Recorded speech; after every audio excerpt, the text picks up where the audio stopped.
been an executive in this industry. At one point, I was one of the only ones in the outdoor industry, particularly as a black individual. There's not many of us. I gotta be frank with you, I didn't like it. I didn't like being the only one going to these shows and 10,000 people there and I'm the only one there. And that's not how it should be. How are we gonna get folks to wanna come in these campgrounds and not feel like they're afraid to do the things that they wanna do and even to enjoy camping, to be introduced to camping? Our job is to show folks the way.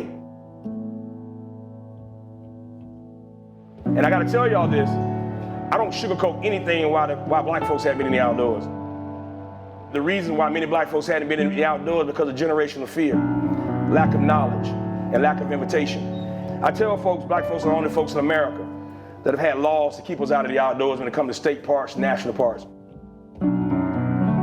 Grandparents have told us not to go in the woods because we were scared. We are about to change the world.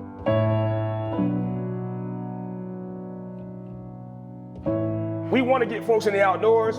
We want folks to be there. And I think one of the things that we have to understand, the way to get more black folks in the outdoors, you got to invite and welcome them. You got to go up to them and say, look, I want to take you in the outdoors. Just don't say black folks camp only with black folks and black folks camp by themselves. It says black folks camp too. We think folks should be celebrated every day, all day. Black folks camp too. We're gonna change the world one campfire at a time. We don't care about your race, your age, or your gender, or your ability. You are welcome and invited around our campfire. Right on, man.